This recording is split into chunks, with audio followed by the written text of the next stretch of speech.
Sometimes the shells were aimed right on villages.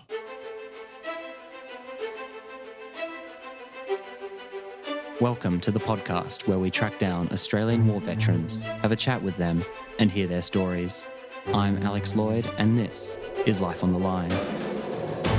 Adversity has an effect of bonding people together. Tested our mettle as a team. They held that man virtually prisoner. Terrible, terrible injustice. Submarine alert, surface alert. Riding out a Typhoon in a 4,500-ton destroyer. We really feared for our life. So we got back and we did a march, and I guess that's the memory you hold was all these people booing and hissing as you went and did the march. Stations, I went to that turret. War itself is horrific. It's a horror story. It should never be dressed up as if it's something glorious. Welcome to Life on the Sea, a special spin-off miniseries of Life on the Line podcast. This miniseries profiles 9 veterans of the Royal Australian Navy who served in either the Korean War or the Vietnam War. This is episode 5, Combat. We will start the episode a little bit before the Melbourne-Evans collision, as featured in the last episode, but most of these stories are set after that fateful day in June 1969.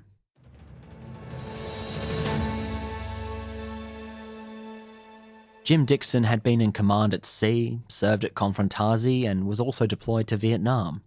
We last heard from Jim when he was returning home from Vietnam in April 1968 to an unpleasant reception in Sydney. Now, obviously, you stay in the Navy and have quite a career and continue, so I imagine that helps process that kind of disappointing return. But I know you stay on, but did that linger for you and your crew, that feeling? No, you got over it. One of the things about the Navy is you change jobs more frequently than you do in most walks of life. Having come back from Vietnam, I was sent off to England again to do my post-grad navigation course, and then stay on and do the Royal Navy Staff course at Greenwich. That was a wonderful sort of subsequent step to Vietnam, which had been, as I say, very demanding work. It was pleasant, delightful to have a bit of family time. My family came with me to UK. I had 2 kids by this time. How old were they? Well, when we went to England in 3 and 1. It's quite a trip. Yep, in 68. Stayed there till the end of 69, then came back and went to sea again, went as navigator of the Sydney. Sydney had been converted to being troop transport. The Vung Tau Ferry? The Vung Tau Ferry. Through 1970, I was navigating, doing the runs to and from Vietnam in the Sydney. So I saw Vietnam a lot, in those years. After a year of navigating the Sydney, I went to the Melbourne as fleet navigator. When I joined Melbourne the first time, it was just after the Voyager collision 64. When I joined Melbourne as fleet navigator, she was just coming out of repair after the Evans. Frank Evans collision in 1969. And J.P. Stevenson had left. Now, my captain was David Stevenson, H.D. Stevenson. And he'd been my captain in Tobruk, so he knew me and I knew him. Melbourne was understandably tense, and after 2 collisions, and didn't have the same air of a happy ship that Sydney had always enjoyed. I'd served in Sydney as a midshipman, a wonderful ship then. When I'd served in her again in 69, 70, doing the Vung Tau Ferry run, yes, there was an atmosphere about the Sydney which was singularly different from the Melbourne. Well, Sydney was old hat at that ferry run by that point, so it was but it was. Sydney and Melbourne were the same class of ship, but Melbourne was still an operational carrier in 69. Sydney had been converted to troop transport. But there was, it was the ultimate in professional appointments as a navigator, the fleet navigator, so I was privileged to hold that position until mid-72 when I was appointed as Executive Officer of the Naval College down at Jervis Bay. I, having gone through the Naval College, Flinders Naval Depot, as we called it in those early days, became HMAS Cerberus in the 60s, I'd always hankered after seeing or knowing Jervis Bay, because Jervis Bay I was there at the Naval College for nearly 3 years as the commander or second in command of the college, and that was back to training for me, training the young officers, and I loved that, just loved it. So, and again, nearly 3 years ashore with my family was marvellous. Having just lived through the horror of the Melbourne-Evans collision, Mark Kinder found himself sailing to war.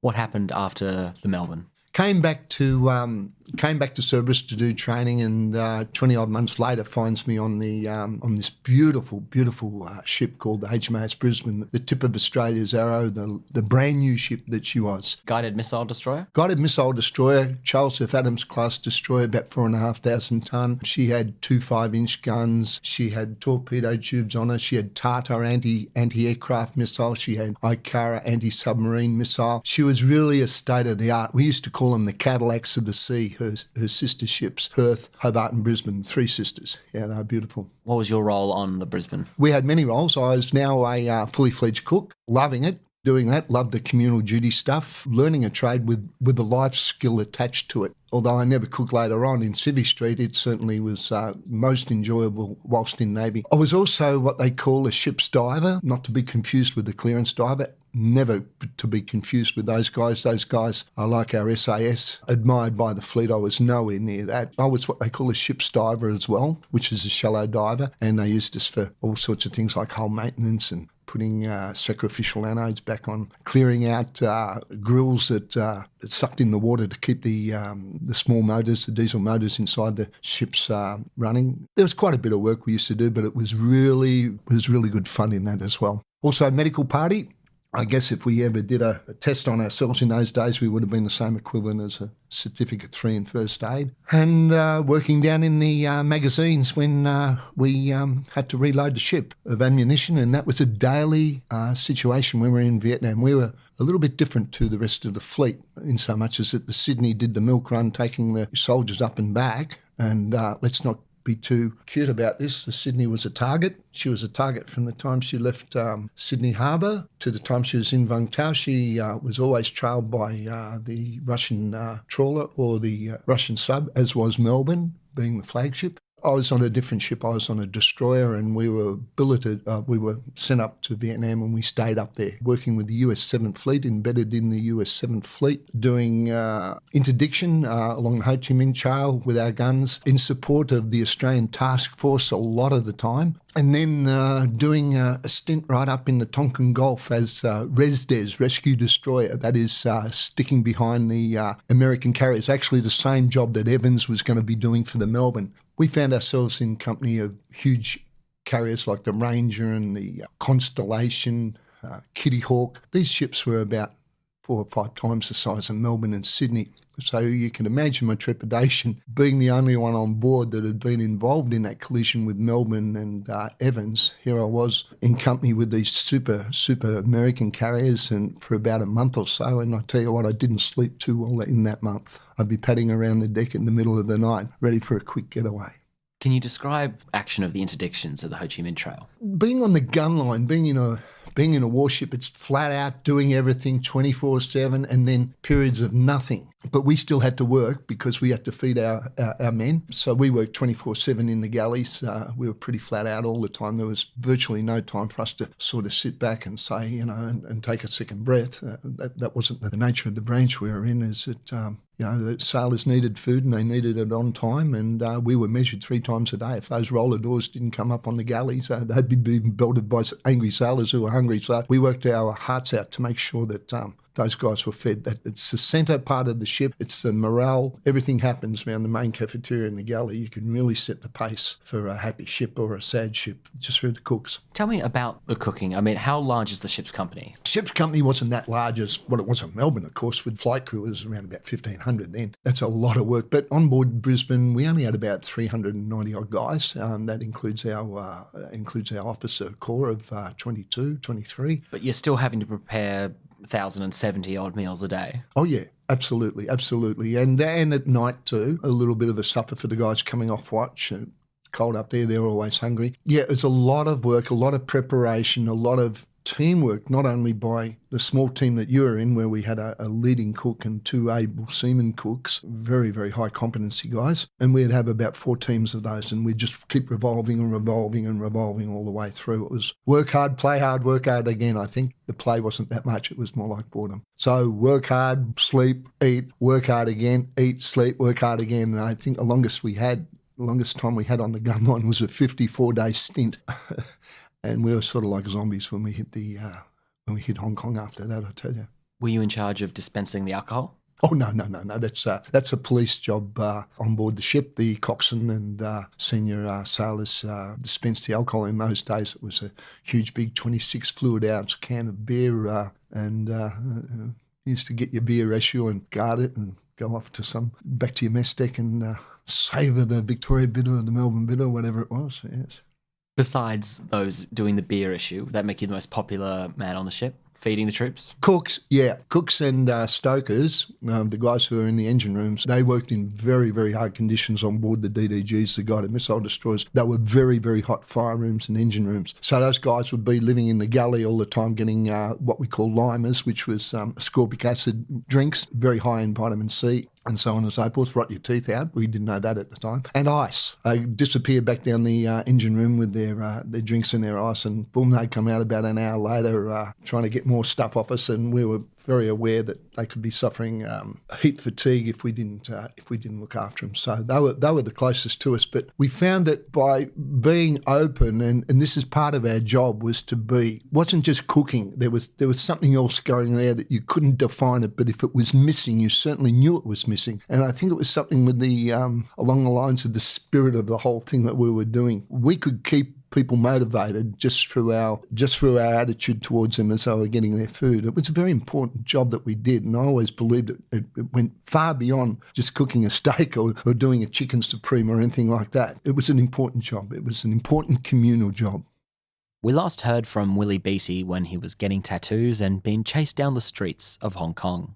And tell me about Derwent. Derwent was a frigate. Now, I'd have to say it'd be my best draft. I loved Derwent. I was on there for 4 years. The crew, we knew that, the crew was one of the top crews, I reckon, and we had a ball in there as well. We took, we took Sydney to Vietnam. This is in 67 by now? 68 onwards, I think. 68 onwards, okay. Yeah, I think. And we took her up there and we brought her back. I think we brought the first lot of troops back on Sydney. We escorted them back, and they weren't impressed when they got ashore either once again, because Arthur Corwell, they're all waiting for us at the gate, dockyard, and throwing little bottles of things at us and little parcels for us, calling us killers and things, and a lot of blokes were turned off by that. And I think after I left the Navy, I sort of give it away then. I didn't want nothing to do with them until I met these blokes 6-7 years ago. Well, when the first stories came out about the moratorium marches and the baby killers claims and all that kind of thing, what was the reaction on the ship and yours personally? Well, we were told if we went ashore and caused trouble, we would be locked up, not them. And to us, it was just, we were doing a job. We were told the government asked us to do a job, and we're trying to look after our mates, so that's all we do. We're just doing a job that we were told to do, and we did it.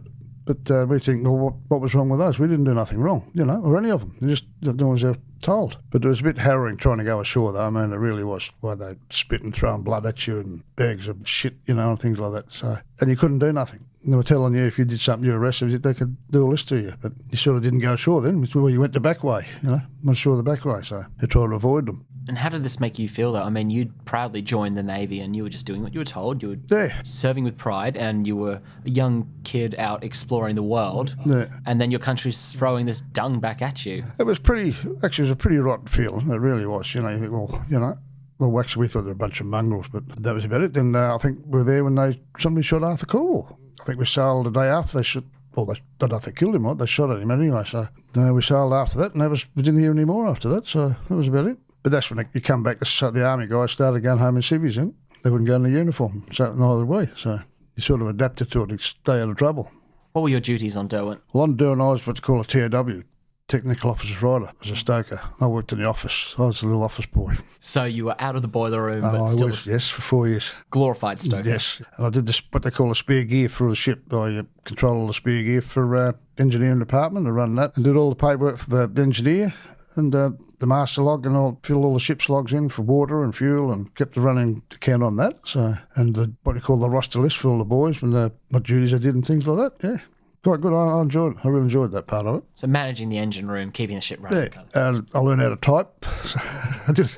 Typewriter? Yeah, Remington. Yes, 90 words a minute. So I enjoyed that. And so we did 4 trips. Went to Japan, Hawaii. Did quite a fit on it when I do it actually.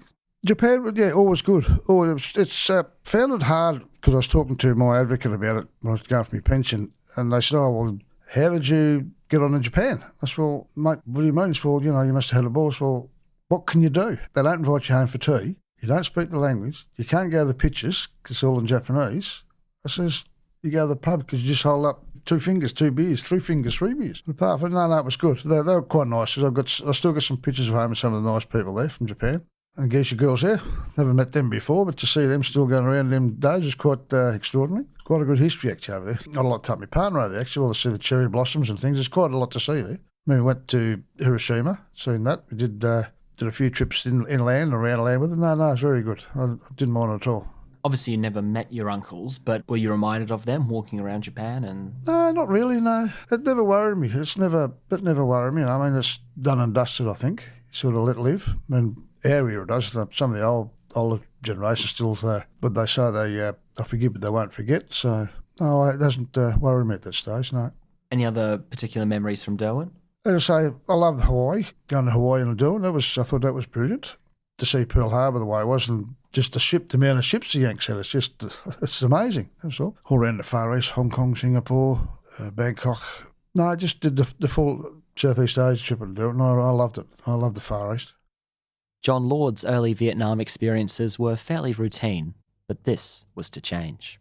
When are you next at sea? Getting back from UK. I went over to UK in 1970, did a full year, and came back to Australia, and that's when I joined HMAS Brisbane, which must have been about October, November, the end of that year. So back I went to sea. I was still a sub-lieutenant then, but the aim of going to sea was to get your full bridge watchkeeping certificate, which then made you an officer to keep a watch on a warship in the Australian Navy. It was supposed to take about 6 or 8 months. And so what was your day-to-day role when you first got onto Brisbane? Being sub-lieutenant, you're the most junior officer on board, other than if you had lucky enough to have midshipmen, they were really junior. So a bit of everything then. Well, it was called an SLJO, Shitty Little Jobs Officer, and you got all those jobs. So I was lucky. I ended up with sports officer. I loved sport, so I ran all the sport on the ship for the sailors. That was good. I was a junior divisional officer, which meant divisional officers used to look after the welfare of groups of sailors. And normally you had about 30 of them to each officer, and they had an assistant, and I was the assistant in that, which was good. It meant you mixed and talked and got to know sailors a hell of a lot better, which gave you a tremendous background later on. I was still under training when Brisbane got sent to Vietnam. That was during my officer watch training time. We went off to Vietnam while I was still qualifying to get my full bridge watchkeeping ticket. So I was doing sports officer, but when we got to Vietnam, I was really lucky, and I guess it set me up for the rest of my naval career in that I was appointed the assistant navigation officer, which meant that I plotted as a check on the navigating officer where we're going to put the first shell into Vietnam. So it really honed my navigation skills, and I went on to become a navigating officer as a profession.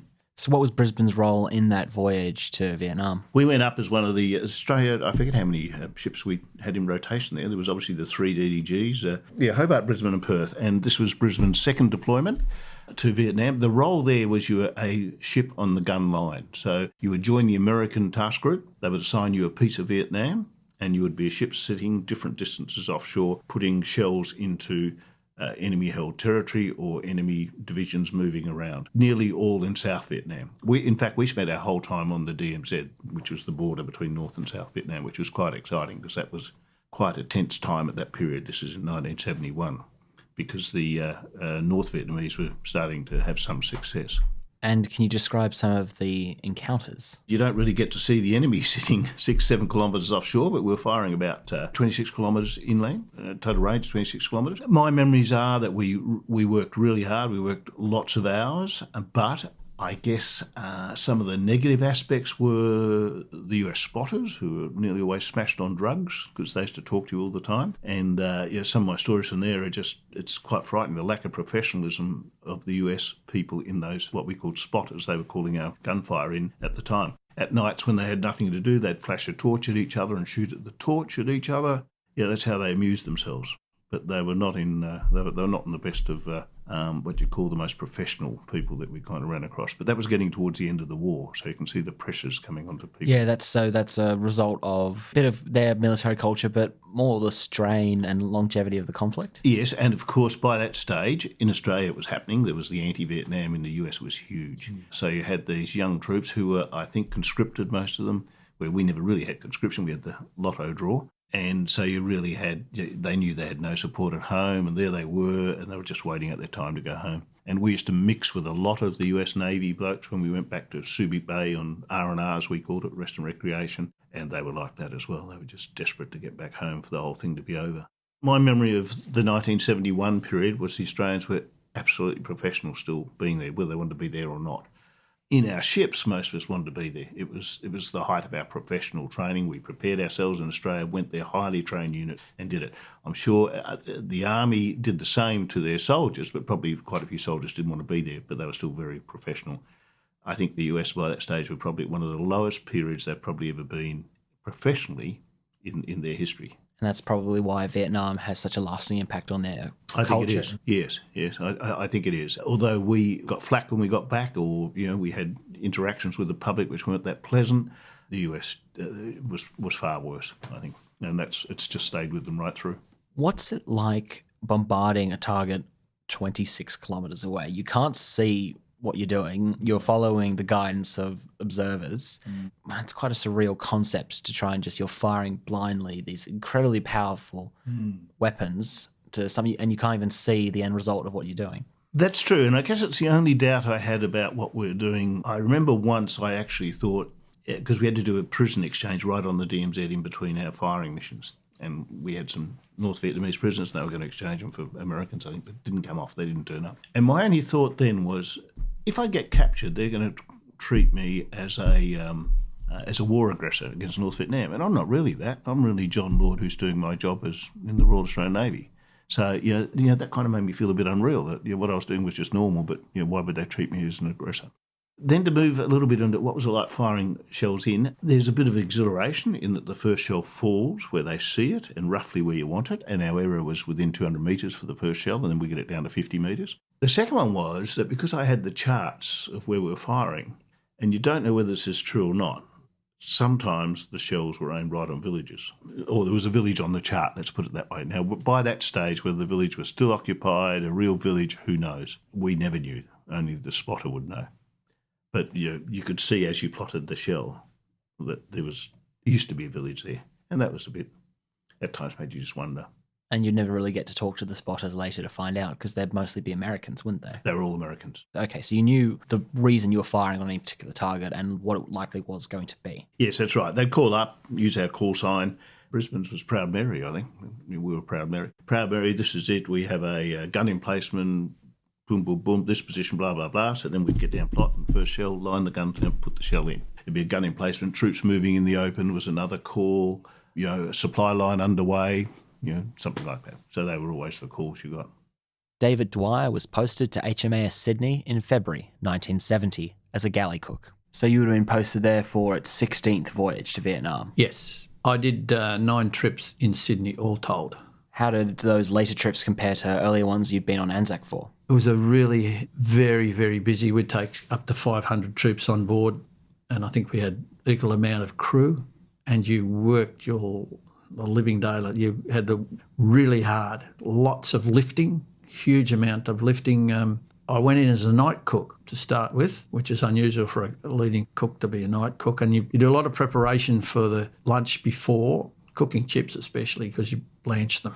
Do a lot of vegetable preparation, because in each watch there were 4 watches to start with. There were a leading hand and 2 cooks, and you're cooking for 1,000. Then you'd sleep during the day, which is just about impossible because the guys are coming in and out of the mess, and that's where you lay down. And you can't put your hammock up, so you lay on the cushions that are in the mess. And after about a week, you're so exhausted, it doesn't matter if a herd of elephants came into the mess, you wouldn't hear them. You're just so tired doing the night shift. So that went on for about 3 months, and then the chief cook put me in charge of a watch, which was 2 ABs, and I joined up with both of them. So it was quite good. It was like old homework. The galley was about 40 degrees when we were up top. The bakehouse was probably the same, maybe a little bit more. And comparable in heat to the poor old stokers down below in the boiler room, which must have been 45, 46 degrees. When we were in Asia, it was extremely hot. Talking the old metric, I went there at 13 stone, and when I came off 2 years later, I was 9 stone 9. My wife said I looked like I'd just got out of a prisoner of war camp.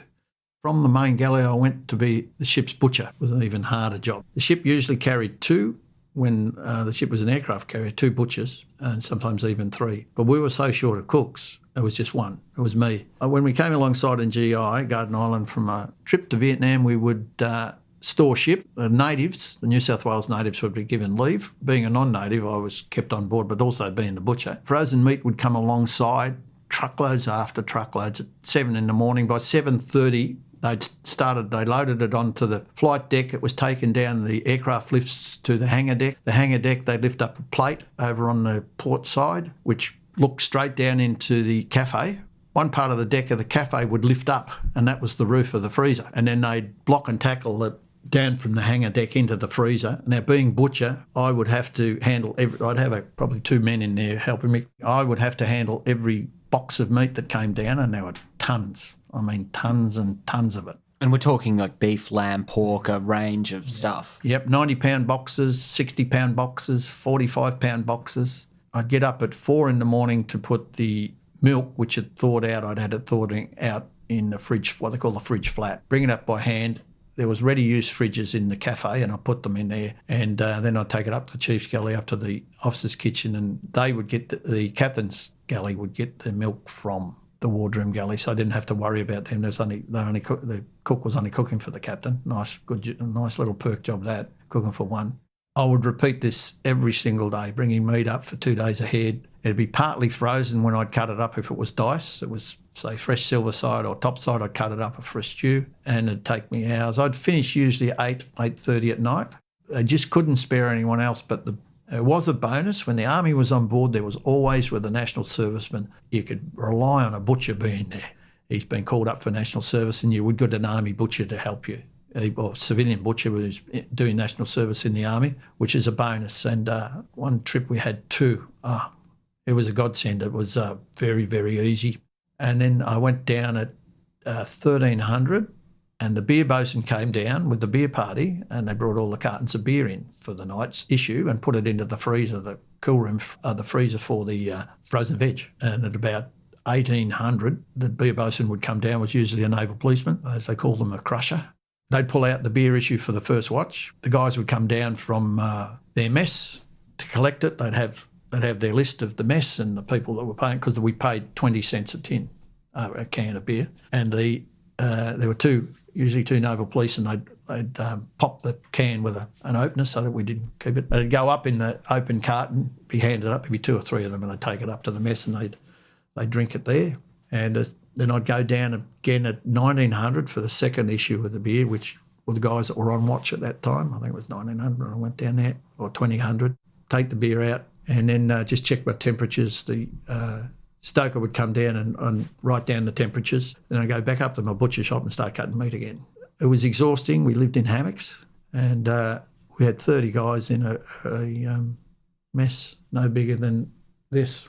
So while you're working under these very stressful, long hours, tense conditions, you're at sea, going to and from a war zone, newspapers will start to have crept in on the ship about, your baby killers and all the moratorium movements and all the Vietnam backlash. Do you remember that happening and how you felt at the time? Yeah, you read it in the papers. When you're in the environment where we're all servicemen, we just laughed at it.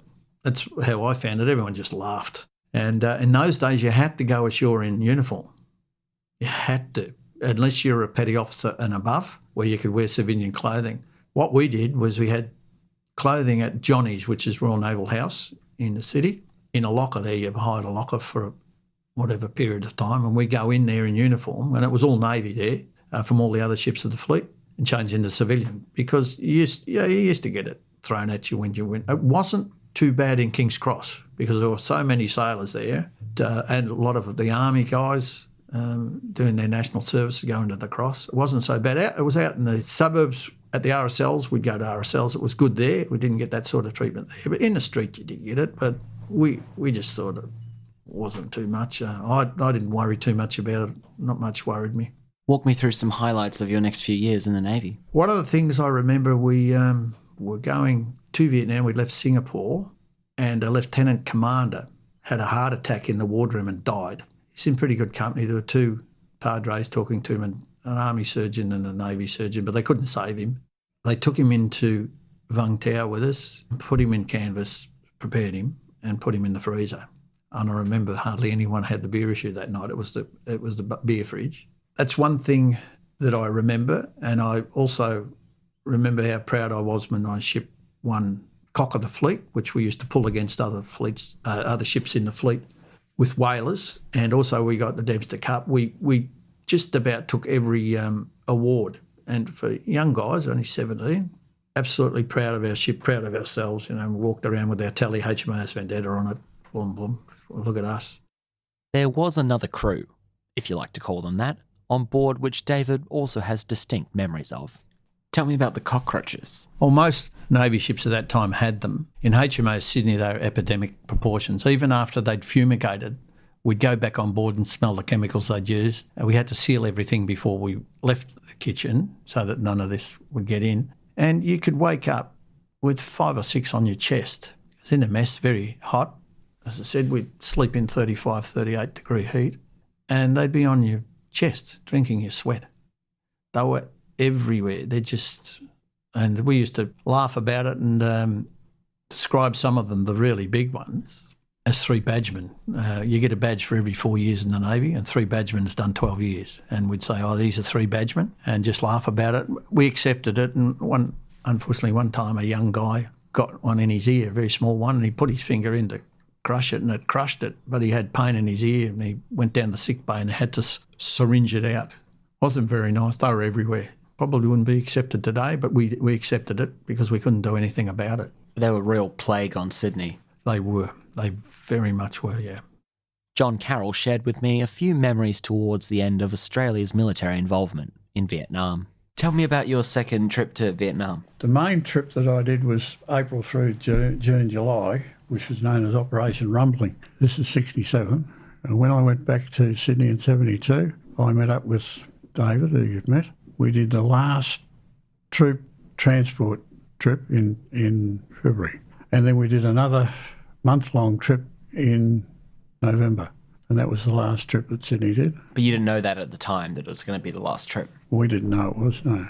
We were taking military aid up, and we took a platoon of soldiers with us with no arms. They had no rifles, or apparently they were soldiers from all units around the Sydney area that had put in to do a trip on the Sydney. They worked partnership with us.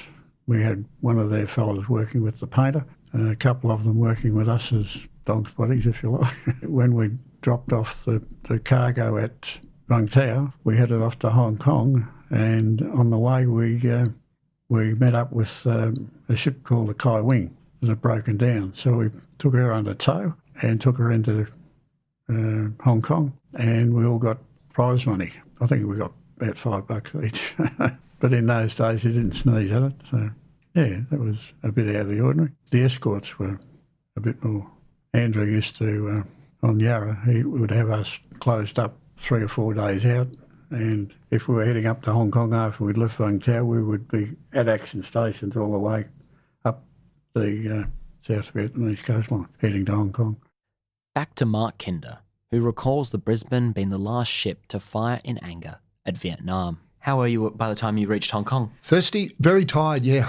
I remember our first one, we got into Hong Kong and we were there for 2 days and we had to pull out because of a typhoon. And then we rode the typhoon out in the middle of the South China Sea, and that was horrendous. Riding out a typhoon in a 4,500 tonne destroyer, a superstructure of 150 feet and a draft of about 16 feet. The damn thing had rolled on wet grass. So you can imagine what it was like in that 72 hours in that typhoon. We really feared for our life. I could not get out of the bunk. I was strapped into my bunk for the entire duration of that, as was about 90% of the ship's company. It was horrendous. And the reason we went back to sea is that if you're caught alongside in a small ship in a typhoon, you're liable to get smashed up against the pier. In fact, when we came back into Hong Kong after riding out that typhoon, there was a ship called the USS Regulus, and the Regulus was about 20,000 tonne. She'd been pushed up on the beach and her back had been broken just with the force of the typhoon. So I think we're pretty lucky being able to ride it out at sea and being able to talk about it again. And when was that typhoon? That was 1971. It might pay to mention also that the HMAS Brisbane was the last ship that fired the odd angry shot in Vietnam. We were the last actual ship to fire a round of salvos, and that final round was something like 20 rounds in rapid fire. So I can imagine what the recipients would have thought of that. But we were the last ship. We had joined our sister ship Perth and Hobart, and another one of our destroyers, a beautiful ship called the HMAS Vendetta, which was a Daring-class destroyer. They were your 4 gunline ships. As separate from Sydney that did the run up and back, taking our troops in, we were up there engaged with the task force in the US 7th Fleet. So our job was a little bit different to the precious job of taking our troops up and returning them safely to Australia. We had a bit of a reputation, so did our other DDGs, for almost putting our our ships right up on the beaches. You stuck short range? Yeah, right in their range. We weren't 9-mile snipers, as sometimes we're referred to. We were right in there. In fact, Perth at one stage was bracketed by artillery. Hobart was shot at and hit by an American helicopter. A bunch of missiles hit her. Brisbane came close, but she was unscathed. But Brisbane, on her first deployment there, I was on the second deployment. On the first deployment there, had a 5-inch round go off in the barrel of her front mount 51, and had to go back to Subic Bay and corrected damage there, put in a new barrel and so on and so forth. So most of the ships did come under stress and fire, more so with Perth, I think, but It still must have left the crew quite tense on Brisbane then, because you're right there close. You can see it all happening and you're at direct risk of fire. Yeah, that's true. And if you'd like to really get a graphic presentation of that, you go to the Canberra War Museum. You've actually got the Brisbane's bridge up there as a full working model, and they've got one of our interdictions, I guess is the word, or interactions with the American US Navy Phantoms doing a bomb drop, and we're right there sort of off the coast, and it's in graphic detail. You can hear it, and you can actually see it on the flat screen TVs that they've put in place of the windows on board the bridge. It's very realistic. It took me back just walking in there and smelling the smell of the oil and touching the wheel again and watching this going on. It was transported me back almost 50 odd years. It was quite amazing. After Brisbane fires that final salvo, what happens next for you? We go back to Australia, and then we do capital city tours and such, just in the normal course of what we would do. And then Brisbane left for an exercise over in the States, RIMPAC, and I drafted off and went back to Cerberus by that time to further do a course. So time on Melbourne, the flagship, was quite interesting, and time on Brisbane was the same. I feel my time on Brisbane, I felt more of that I'd contributed to Australia's war effort. John Lord also shares this memory. Where does Brisbane take you next? Home. After nice. 6.5, 7 months in Vietnam, we went home, and to me, very exciting, because I bought I had a brand new MG delivered on the wharf, because you spent no money up there.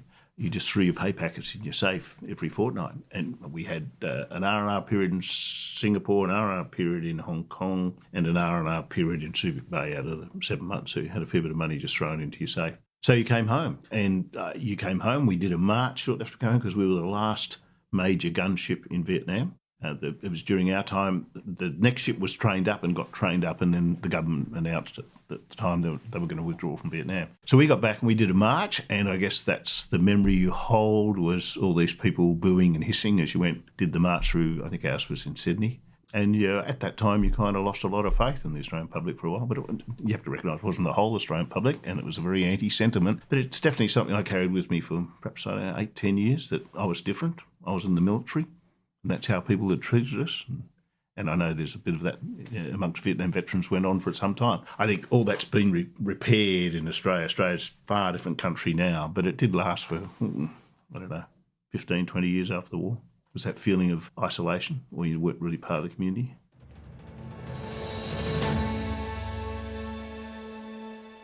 That was episode 5, Combat of Life on the Sea. Next episode, we trace the careers of our veterans, both beyond Vietnam and the Navy. I had these conversations at the Frankston Naval Memorial Club. I recorded a few extra stories at the club's weekly Friday night drinks. The guys there had an interesting mix of stories. You can hear them in the Season 2 bonus episode, Frankston Naval Memorial Club, with Harry Kime.